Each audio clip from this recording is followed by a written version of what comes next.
everyone. First thing I'd like to say is this is my very first time doing this, so please be gentle. As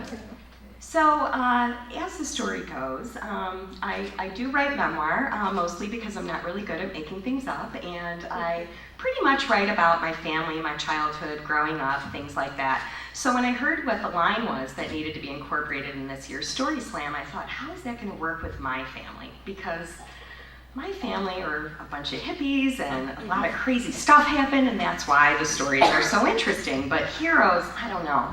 And then I thought, the bicentennial year, 1976, I have a story. So what happened was, it was a departure from our usual urban living in a cramped apartment, mostly in Cicero. You might know that as the home of Al Capone.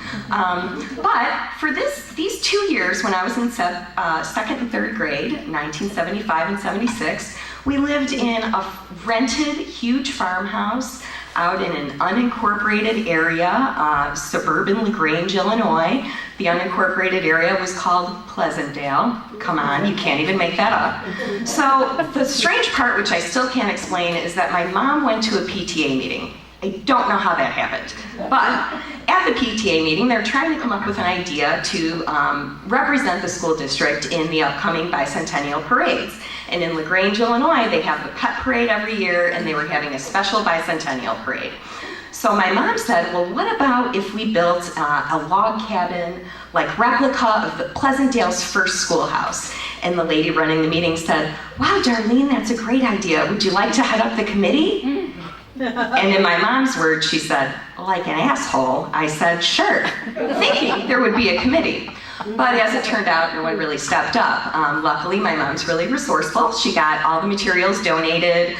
She got friends to come over and help. And I said, you know what, this is what I remember, is that all of you and Dad's friends came over and you guys built the cabin like all the night before.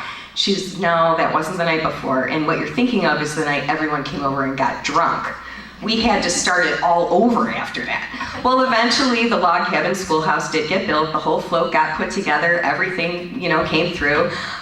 We were in both parades. We won first prize in both parades, big trophies for best float.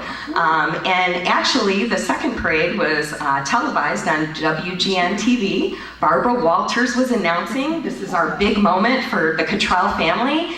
And as our float came up, Barbara Walters stumbled and said, and what is this? And seemingly couldn't find her notes. This professional, and it messed the whole thing up, but at least I got to tell the story here. Thanks.